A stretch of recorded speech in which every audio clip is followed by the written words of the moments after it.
This is the Dan Le Batard Show with the Stugotz podcast. Mina Kimes going to join us here in a little bit. Mike Ryan has been doing this bit of real podcast or fake podcast, and I have seen that on Netflix there's a new podcast with Michael Irvin, and he has called it White House, which is, to me, a stunning name for his podcast, given that the White House famously was a house that the champion Dallas Cowboys had where they would have parties and, affairs with people who weren't their wives. They called the secret house that was conducted and run by Michael Irvin the White House. I reported that many years ago in the 23rd paragraph of a Super Bowl column. I didn't report that the Tampa Bay Bucks also had one called the Bat Cave. I am surprised, though, that Michael Irvin is, for all the names that he could have chosen for his podcast, he's chosen White House as the name for his podcast. You know who I thought of immediately? Jeff Pearlman. Because Netflix is just stealing his IP. That happens a good amount to Jeff Pearlman. And sure enough, I went right to his IG, and there was just, with no caption, a screen cap of the press release. Speaking of the White House, we've got the talk of Masvidal and Conor McGregor fighting on the White House lawn. What? How did you guys feel about, as Panther fans, how do you guys feel about the lovable Kachuk as he makes his trip to the White House, cozying up to Trump, the orange grifting felonious turd? How do you feel about that? Like, as Panther fans, is it disappointing to you to see, or are you now numb to it? I don't have a problem separating the two. To me, it was Matthew Kachuk enjoying the honor of being at the White House. I don't know. You can do that without overpraising. Yeah, he did. You're right. He did overpraise him this year, which is what I kind of told myself last year to pacify myself during that, which is like, he didn't say much, but Matty is genuinely very proud to be an American and embraces the role, which is okay, of USA hockey. But yeah, I'm bummed, and it's kind of funny that the story arc of stick to sports, keep politics out of sports, everything that I love. This guy's unavoidable. I'm a Chelsea fan. He's on the stage celebrating with my team during the Club World Cup. I think whatever side of the aisle you're on, you don't want this guy showing up to your games because it makes going into the game a huge pain in the ass. I was like, in the national title game, you got to ruin this for me too. And so, yeah, I hate it. And this guy, he is very good at sticking himself in sporting events. He had a genius move at the Daytona 500 for his branding. That all works out. But all the sports that I like, he is always injecting himself into it. And it's funny how that doesn't matter when it's your guy injecting himself. Myopic millionaire. I thought it was funny that the day after appearing with Trump at the White House, the Panthers lost 9-1.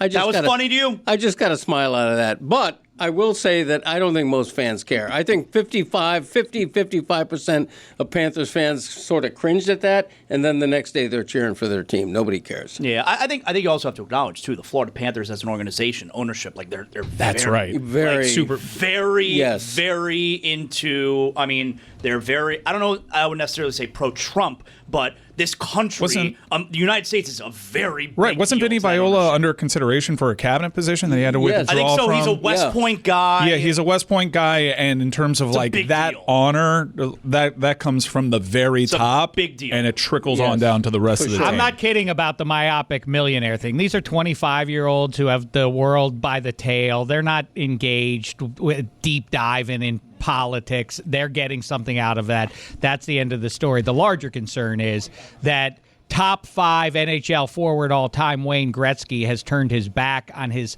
homeland to support what goes on down here in Florida and Puck and otherwise. Yeah. If you're a 25-year-old myopic millionaire, you're on the internet. You know what's happening. Like, you could see why right now going out of your way to be extra proud to be an American is a thing. Quote, the 2 cups was pretty good, but that walk with you might have trumped it all. Nothing beats this. I'm so proud to be an American and so proud to be here with you. Nah.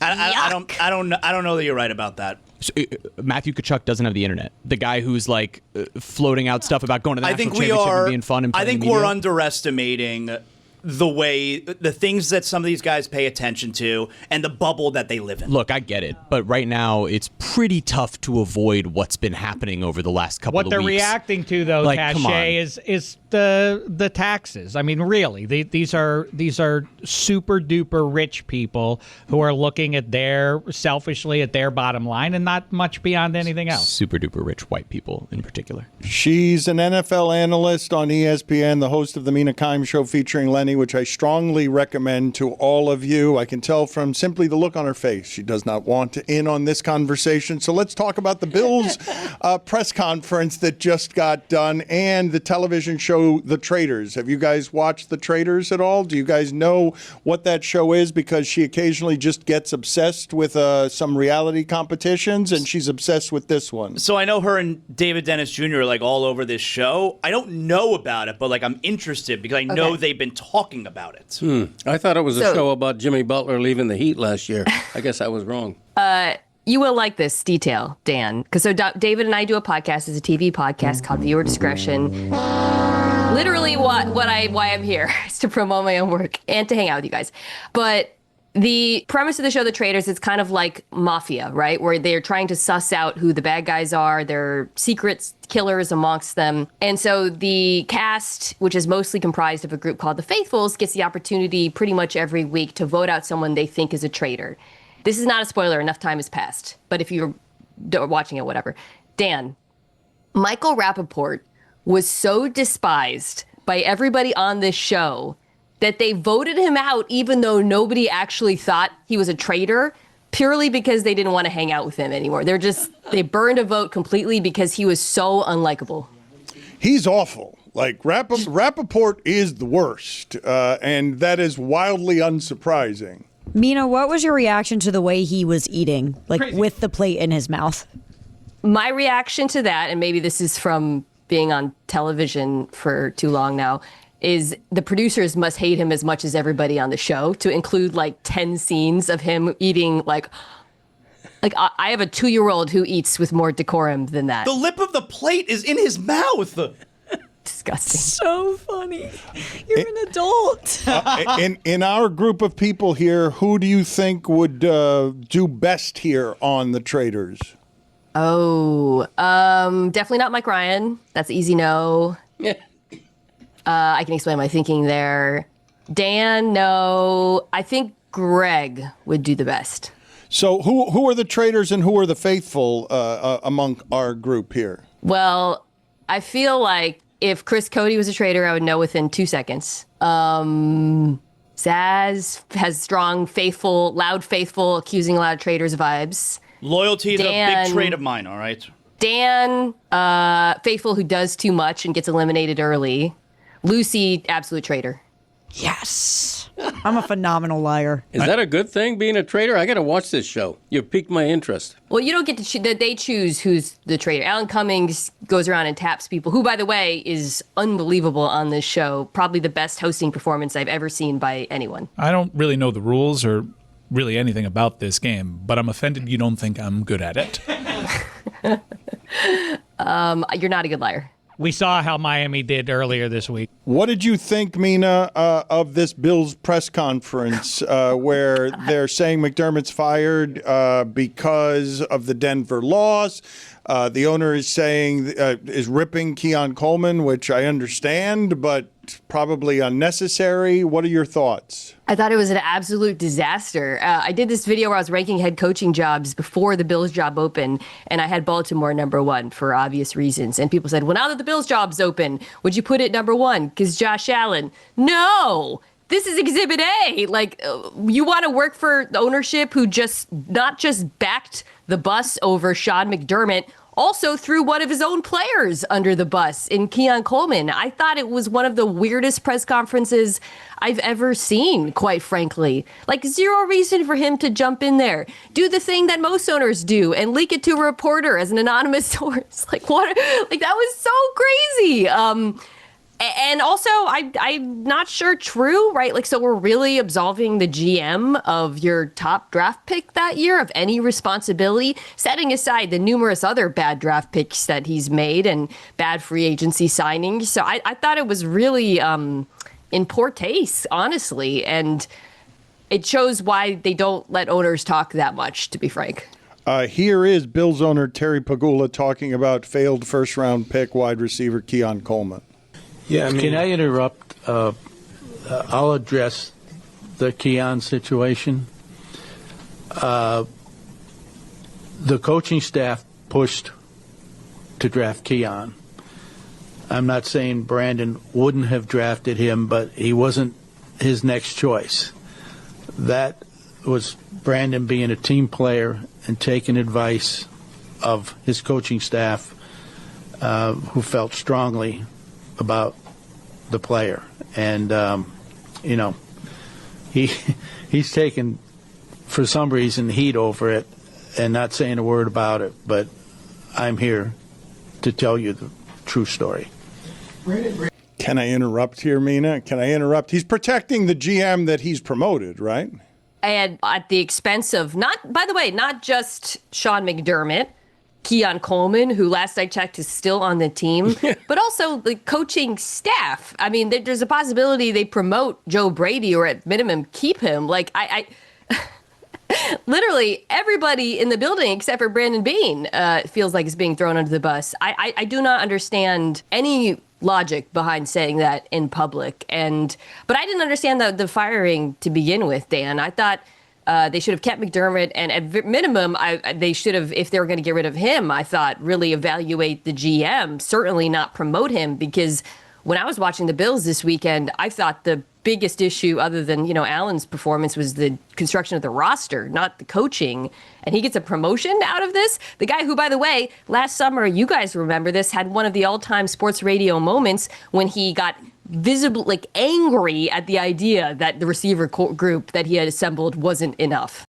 What are you reaching for? If you're a smoker or dipper, you could be reaching for so much more with Zyn nicotine pouches. When you reach for Zyn, you're reaching for 10 satisfying varieties and 2 strengths for a smoke-free and spit-free experience that lets you lean in, for chances to break free from your routine, and a unique nationwide community. Whatever you're reaching for, reach for it with America's #1 nicotine pouch brand. Find your Zyn wherever nicotine products are sold near you. Warning, this product contains nicotine. Nicotine is an addictive chemical. People keep asking me about my 2026 resolutions, and I got the usual stuff. Watch more games, complain about the power play, and pretend like my team's actually going to stay healthy. But this year, the one at the top of my list is simple. Get comfy. That's where Bombas comes in. They bring serious comfort to my everyday essentials. Bombas just dropped their all-new sports socks, engineered for running, golf, hiking, skiing, snowboarding, basically whatever you're pretending you're about to be really into. And I'm trying to stay active this year by playing hockey. I need these socks. It has cushioning where you need it, it's sweat wicking, solid support, no distractions, just comfort. And for the everyday stuff, Bombas footwear has you covered. Sunday slippers for staying in, Friday sandals for quick errands, and the new Saturday suede slip-ons for when you want comfort but still need to leave the house. Premium everyday go-tos I don't really think about, which is kind of the point. And for every item you buy, Bombas donates one to someone facing housing insecurity. One bought, one donated. Over 150 million items so far. Head over to bombas.com/DKN and use code DKN for 20% off your first purchase. That's bombas.com/DKN, code DKN at checkout. Happy New Year, everybody. 2026 is already getting off to an incredible start, because you want to know how I rang in the new year? It was with a bunch of friends in a Dallas hotel lobby bar ordering a bunch of Miller Lights, because that's how you do it. That's how you make special memories. Miller Lite has been by my side at many special football memories this year, and hopefully we get to write a few more memories with Miller Lite. Some of my most legendary moments have started that exact same way. A buddy's house, a lobby bar, a game, no big plan. And then you crack open a Miller Lite, you take a sip, and you look around, and you immediately recognize that you made the right call. Legendary moments start with Miller Lite. Great taste, 96 calories. Go to MillerLite.com/Dan to find delivery options near you, or you can pick up some Miller Lite pretty much anywhere they sell beer. It's Miller time. Celebrate responsibly. Miller Brewing Company, Milwaukee, Wisconsin, 96 calories. and 3.2 carbs per 12 ounces. Dan Le Batard. Did you get lost on the way to Home Depot today, Dan? Like, what's going on with the plats? Like, Get his ass, Mina. Stugotz. But You look like you're about to ask me to like check the oil on my car. Get 'em. Or like come over and like look around and point things in my house that need to be fixed. This is the Dan Le Batard Show with the Stugotz.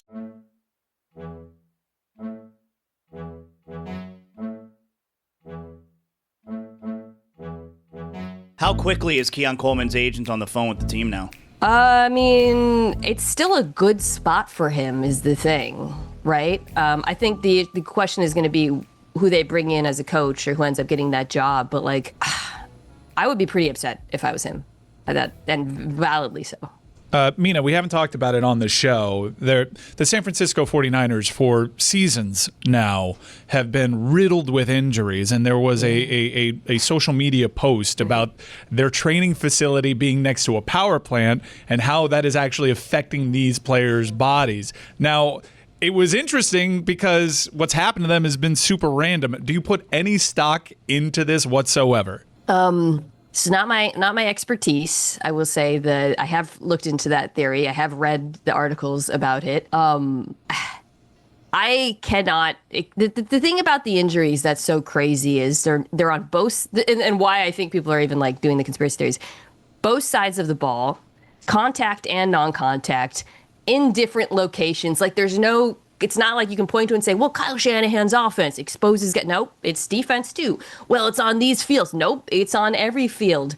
I don't know, man. I maybe, like, this is the revenge on the tech industry or something, karmically, because I cannot... Which is not to say that all Niners fans are complicit there, but, like, I just cannot understand what's going on in San Francisco. It's inexplicable. Isn't it just football? Football hurts. People get injured. But why does it happen to them more than anybody else? And there was we should find the entire thread, but the argument was long-term exposure to the forces that emanate from a power plant do wear your body down, make you more brittle, and make you more susceptible to getting injured. I am not a doctor, but it was interesting to see some outside-the-box thinking to explain something that has been one of the NFL's great mysteries, which is why are the Niners always having to dig themselves out of these injury holes? The thing that I have speculated on, Mike, is that the Niners play a lot of football because they're so good every year. They're so well coached. They make these deep playoff runs. They're not the only team. It's not like they played more football than like the Kansas City Chiefs, who, by the way, had their own spate of injuries, right? But I do think like playing more football tends to lead to more injuries. So if I had to come up with an explanation, it doesn't explain all of it because there's, like I said, there's other teams that have played a lot of football that haven't experienced the same degree of it. But I think it's bad luck coupled with the fact that this is a team that has been in the postseason so many times. You say that, but the Eagles are the least injured team in the sport. Well, like I was saying, there's teams that have gotten luckier. I don't know. I will say the Eagles' offensive line got really hurt this year, and I think that was a big factor. I just think it's random, right? And we can go random. Power plants and everything else, but I don't think anybody can prevent injuries, and I'm not sure that there's any reason that there would be more caused, especially given how strict the union is now about how teams practice, right? Yeah, my thing is just that they played a lot of games. It's not about practices. But like you said, the Eagles have also played a lot of games. There's other teams that have played a lot of games. They're not the only team that has. But if I had to just isolate one thing that is a little bit different about this team from a lot of other teams, it's that. Can we talk about another NFC West team, the one that Mina Kimes roots for, that has been more or less irrelevant in January and February since Malcolm Butler a number of years ago? The biggest game in Hawks lore since that night. How say you, Mina Kimes? Are you excited over your skis? What is how say you? Yeah. Hey, Dave. Mina Kimes. Dave, you're the only person who I've ever heard say how say you in casual conversation. National champion, Dave. If I didn't see you, I would have known it was you. I'm very excited. I'm still cautious, still a little bit apprehensive, but I think this defense is so good, and I believe in it so much, and I think it's the single best unit left in the playoffs on any of the four teams, and that is giving me a lot of confidence. Who's better, Seattle or the Rams? I think Seattle's better. to be honest. And it's based on what, given the two games this year? In the first one, Seattle has a 4 turnover disadvantage, is still kicking for the win at the end, and the last one was just a fluke that Seattle won. Well, I don't think that's exactly true that it was a fluke. I think, because I just went back, I just watched it yesterday to preview the game. I think that the Rams offense is really good, and I think it's capable of high highs, but we're coming off of a bad Matthew Stafford performance I think the pass protection's showing some issues. And I think the Seahawks defense, the third time around, I like the idea of them from a scheme perspective, especially, again, what we've seen from some of the vulnerabilities shown by the Rams offense in the last couple of rounds. And then on the other side of the ball, I think the first time these teams played, Sam Darnold, absolute meltdown, no question about that. And then he struggled for a few weeks. But since then, and you saw this the last time these teams played in Week 16, Seattle has become better and better at running the football. This was a huge weakness of theirs for much of the season. This was a big piece of skepticism I had. And I think you've seen that it has the ability to settle Darnold. I think you saw that in the last round, right? Darnold barely had to do anything, but he played calmly. And the Seahawks were kind of like the NFC Texans, and I think that was like a real study in contrast because both defenses were awesome, but on one side, the offense completely melted down. On the other, it was like a calm, patient performance, and that gave me, I think, a pretty higher degree of confidence going forward. Mina, is it surprising how much attention Mike McDaniel's gotten? No. Well, you mean getting the Chargers job and such? Or? Well, and I mean, he certainly has head coaching opportunities as well. I think some of it has to do with like supply and demand. So right now I feel that there's a lot of really great defensive coaches. There are very few good offensive ones. This is not like last year with Ben Johnson and Liam Cohen, right? And so when looking across the league and you're like, okay, well, everybody wants a great play caller, ideally as a head coach. It's not surprising that Mike McDaniel, who I think everybody agrees is still a great play caller, who was hampered by the quarterback, had a lot of options. And I think like the Chargers job is a dream for him and for the Chargers. So not surprising to me. It might have been surprising in a different market, but this is one that was very defense focused. Mina, speaking of McDaniel, the Dolphins tend to live under the radar nationally, but they've made some news turning themselves into Green Bay South. What do you think of them hiring Jeff Hafley? How's that? Yeah. So I'm always like hesitant to give a strong take about a head coach hire, to be honest, because I think it's a lot harder to project versus like a head coach firing. I will have strong opinions about because you see guys all the time and they end up being great or bad, and it comes as a complete surprise. Other than Urban Meyer, we all knew that was gonna be horrible, right? And Hafley, I think like for year one in Green Bay, very impressive improvement. Year two, I thought things kind of fell apart without Micah Parsons. So it's hard for me to know exactly how good he's going to be. People speak really highly of him, people I trust. But I will say this. I look around the league and I see so many situations where the coach was fired and the GM, for some reason, the reason is they sit in the owner's box and they talk to the owners, kept their jobs. Many cases around the league.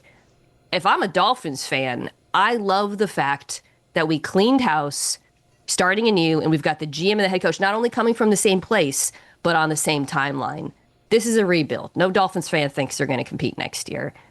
Fine. You don't have a GM making dumb panic moves to save his job because everybody knows this is a rebuild. And so I think that would be my most optimistic take about Miami is that they ripped the Band-Aid off and they're starting over with both at the same time. Where are you on CJ Stroud? Ooh, buddy. That was rough. Okay. I think the thing I'll say is going back and watching that game, the thing that struck me was not just Stroud, and he was very bad in it, right? Not just the interception, the turnovers, but also he was missing throws. The whole offense was a disaster in that game. The offensive line was a disaster. There was no run game. The receivers were dropping passes. And I think what you saw from him is something you have seen from him at other points, certainly in the last round as well, which is he is making a bad situation worse. And I think that is something he has to fix. As to whether he can do it, I think the optimistic case would be the situation can't be worse than what it was in that game. He's very young still. I know we think of him as being he's still pretty young. He's like 24. Now that would still make me nervous about giving him a big extension, but I'm not selling it off altogether if I'm Houston. And that's going to be the hard line that they've got to walk, right? Like, how do you give him more time and leeway without, crippling yourself financially, and they're going to have to figure that out. I had the opinion watching that game when I heard Swagoo say that, you got to think about benching him for Davis Mills. I'm like, you cannot do that to that quarterback unless you're moving off of him. Like, if you're going to take him out in that spot, you've got to be telling everybody C.J. Stroud is no longer our quarterback. What are your thoughts halfway through that game? So he's got the 4 or 5 fumbles in the first game of the playoffs. No one's ever had this incompetent a playoff run where you have that many turnovers that way in game 1 and game 2. What were your thoughts? That game could have still been won by that defense, given how they were strangling the Patriots. You would have made a quarterback change, yes or no? I probably would not have done it, to be honest, because I think while it would have been one thing if everything around CJ Stroud was good and he was bad, but everything around him was awful, and I'm not of the belief that putting in a quarterback who I don't think is, a great quarterback, to be blunt, is going to be that much better than what we saw. It's tough, though. The thing I'll say about him, too, is in the previous round, it was a weird one, Dan, because he turned the ball over, but outside of the fumbles in the first round, he actually made a lot of really good throws. So we come out of that game, I'm thinking, okay, yeah, he turned the ball over, he had some boneheaded moments, but he was at least making plays. He threw some beautiful, and then this game, it was like both the bad decisions and the misses. So it's tough. Obviously they'll give him at least the option. I wouldn't be surprised if they extend him, and people are very upset about it, though, to be honest. DraftKings Sportsbook, the #1 sportsbook for live betting, is turning up the stakes this NFL playoffs. Every Sunday, every DraftKings customer has a shot at over $2.5 million in prizes. Here's how it works. Open the DraftKings Sportsbook app and opt in. Place a live bet at just $1 or more on Sunday's playoff games, and every live bet gives you another chance to win. The more you bet live, the more entries you stack all Sunday long. Download the DraftKings Sportsbook app right now and use code DAN. Bet live for your share of $2.5 million in prizes with code DAN. In partnership with DraftKings, the crown is yours. Gambling problem? Call 1-800-GAMBLER. New York, call 877-8-HOPE-NY or text HOPE-NY. Connecticut, call 888-789-7777 or visit ccpg.org. On behalf of Boot Hill Casino in Kansas, wager tax pass-through may apply in Illinois. 21 and over in most states. Void in Ontario. Restrictions apply. No purchase necessary. 3 sweepstakes with separate opt-ins. Minimum odds minus 500. Prizes, either bonus bets that expire in 7 days or single-use profit boost. See official rules at dkng.co/live-millions for entry period and free method of entry. Sponsored by Crown Gaming, Inc. At Sierra, discover top workout gear at incredible prices, which might lead to another discovery. Your headphones haven't been connected this whole time. Awkward. Discover top brands at unexpectedly low prices. Sierra, let's get moving. Dan Le Batard. It sounds to me like everybody could use a hug, because a hug is always the right size. Stugotz. All I have put in my body today is 3 cups of coffee and an entire cup of honey. Go to the penalty box. Don't let him fool you. He said in the break that he's jittery. This is the Dan Le Batard Show with the Stugotz.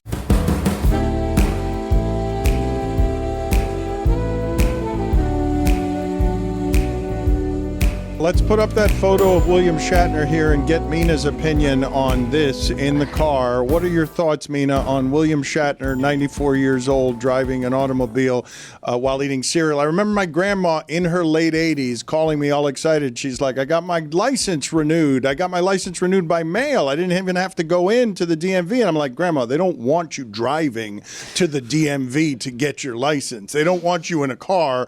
Shatner at 94 eating cereal at a stoplight. Your thoughts?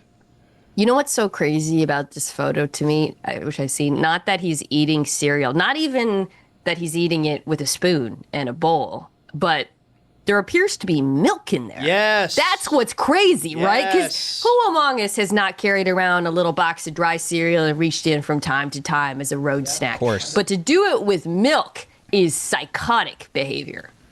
Also psychotic is both Lucy and Jeremy and actually Cody as well arguing that Diet Coke and Diet Root Beer are just as good and sometimes better than... You're butchering that. That's not what I said. That's literally not even what I said at all. What'd you say? What's the take? I said that Diet Coke is not a substitute for Coke. but it is better than Coke. And Dan is trying to say that I'm saying that stuff that has less sugar tastes better than stuff with sugar, and that's just straight up not true. And I that's said a lie. that zero That's sugar propaganda. root beer is the closest to a replacement for the original root beer, and that like Coke Zero does not taste as much like Coke as root beer zero sugar tastes like root beer. How say you? I haven't had Coke or Diet Coke in maybe 20 years. Oh, you're one of those. All right. Yeah. Since High School Musical came out. Too good for Diet The Coke. best of times. Don't judge us. You're judging us. I'm not judging you. I'm just not trying to speak on something that I don't like. If I feel like if I had a single sip of Coke right now, I would spin out. How about the theory uttered by Dave Dameshek that conditioner is a grift meant to dupe people who should just have soap, that you don't need anything other than shampoo, you don't need conditioner? Well, on this, I am a subject matter expert. And get at me, companies. And my hair looks significantly worse when I don't use conditioner. Dave, this might be a skill issue for you, in that like you're not getting the most out of it. Although maybe it's different for men, and I don't know. But if you have long hair and a lot of it, like I do, you absolutely need conditioner because otherwise your hair just kind of limp and lays there. Oh, if I had the head of hair I had when I was 22, now I would be a U.S. Senator. All right, just drop a pic. Let's see it. And that voice, come on. You got pretty good hair. What's wrong with your hair right now? Oh, I'm doing all right, Dan. I'm not complaining given my age. You know what, though? Kimes and I disagree on a number of issues. The most significant one that I know she's now here to say publicly I have been right about all along. QB wins in the postseason matter. Why is Sean McDermott out? Why is Mike Tomlin out? Obviously, our reaction to CJ Stroud and whether or not the Texans should go forward with him is owed to the last two games we saw in the postseason. What are you talking about? CJ Stroud is a perfect case study for why QB wins are stupid. He won in the first round. We were literally just talking about how he didn't play well, but he won. But by your metric, it was a great performance. That's a 60-minute sample overall. Why is Sam Darnold diminished by football Americans broadly? Because he doesn't take care of business when the games matter most. Now, last week, and even more so this week, he has a chance to wash that stink off with soap, not conditioner. So, Sam Darnold, he's better than Josh Allen, right? Because QB wins. I mean, you can use the dummy guy voice to try to make your point. QB wins. Obviously, it's not that extreme. Nobody thinks Trent Dilfer is better than Dan put that Marino. one out there. Here's a good one, though. I don't know why I did that with my hands. Here's a good one, Kimes. Here's the question for you that proves the point. Whose career would you rather have had, Dan Marino's or Eli Manning's? We're not talking about whose career you'd rather have. QB That's not our wins job are as the analysts and defining opinionators. aspect of a career. What is this? Is that? It's a puppet. It's the Muppet. It's the Dameshek puppet. National champion and ruggedly handsome Muppet Dave. Is that a real puppet? I like the orange one better. We're trying to make one. We're trying to make a All right, get that Dameshek slap out of puppet you. that goes.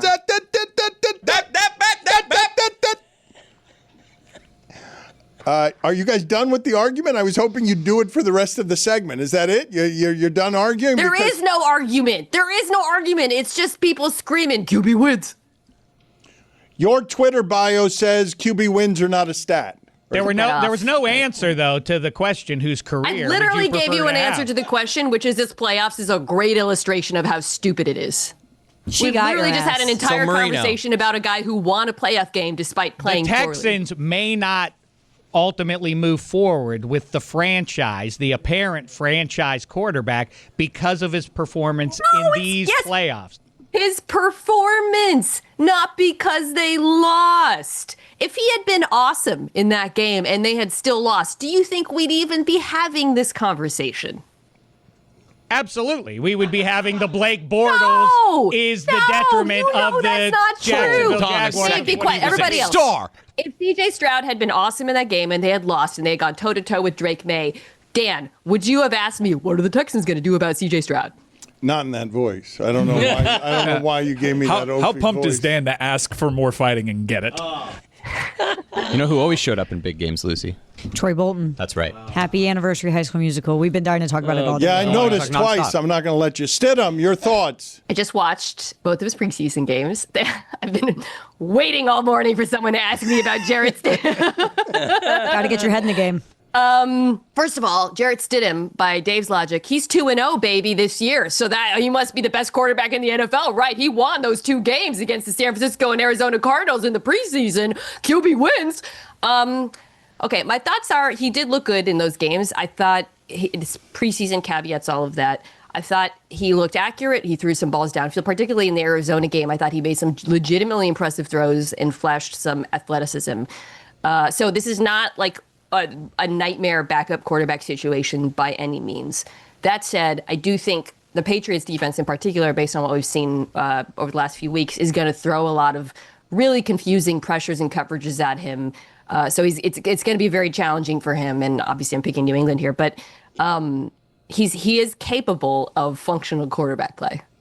He's soaring and he's flying. Yeah, if the Broncos win, this could be the start of something new. Up to the top. Those High School Musical references, because I'm going to have to. Yes, of course. The booty catch. The booty catch. Can you? Bob Greasy completed or attempted 4 more passes than I did in some playoff games, and is in the Hall of Fame because his team won Lombardis. The impact of winning in the playoffs is everything. It is the perception. You're talking about the actual performance, Mina Kimes. I'm talking about the way we react. Not just the media. I'm talking about human beings. Who are the enduring legends of the sport? The people who win it. That's how recorded history works.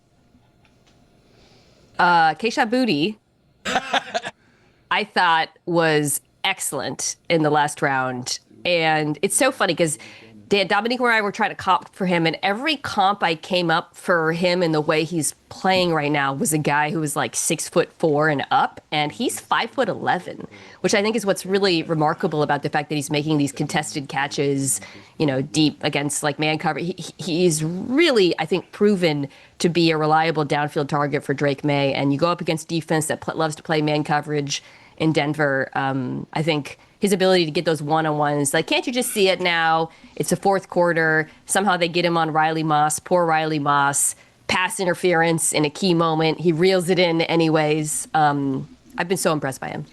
Mina, Mike Vrabel is in a position. Danny White did one of the hardest things a person can do, which is take over for a legend. Only Mr. Furley did it better, perhaps for Mr. Roper. In 1980, he and Drew Pearson hook up to vanquish the Atlanta Falcons and fall to the Philadelphia Eagles, who wind up in the Super Bowl. In 81, he only loses because of the catch to Dwight Clark and Joe Montana. He could have gone to the Super Bowl where he would have beaten the Cincinnati Bengals. And in 82, he gets hurt in RFK, and they lose with Gary Hogaboom under center to Joe Theismann in Washington. He would have been a Hall of Famer if he gets to one of those Super Bowls and wins it. Instead, he's an afterthought. Don't tell me QB wins don't matter. This is just like when Gabriella took over for Sharpay in the Spring Musicale.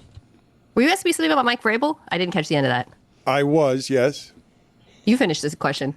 Mike Vrabel, the job. I had some interference. The job that he's done with so much rookie play is crazy. I saw the stat this weekend. The Titans, the Browns, and the Jets, all terrible teams, are the only ones who have had as many rookies make an impact. Yeah. But those are all bad teams. Yeah, I think what's I find so impressive and important too, it's the combination of like the rookies and the young players, but I also think a lot of the veterans New England brought in this offseason have really paid off and made an impact, right? In this last game defensively, Milton Williams, who was their big signing, was the big signing, took over the game at various points. Carlton Davis was excellent as well.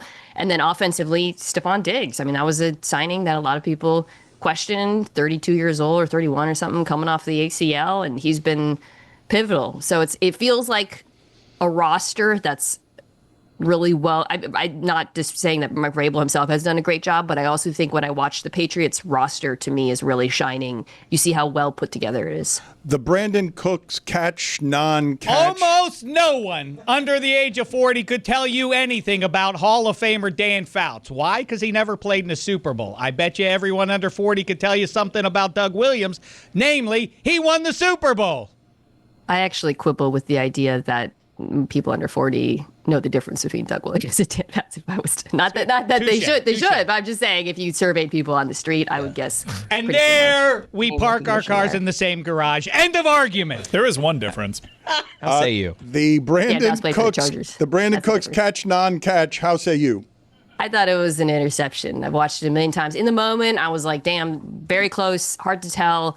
Felt very, I didn't feel like I saw a good camera angle in the moment that clarified for like exactly when the ball was being jarred loose. But upon like seeing more angles of it, I agree with the argument that if the DB wasn't there and the ball had started coming out at the same time because of air, right, it would have very clearly been an incompletion. And I think when you think about it through that frame, you can see why it was called an interception. I can understand that. Why isn't the DPI a bigger talking point? I thought that was brutal. On Trey White? Yeah, I didn't think that. Dude, that was textbook DPI. Their whole offense, that entire second half, like we can't bail out this offense every time. Their entire offense is give us a DPI.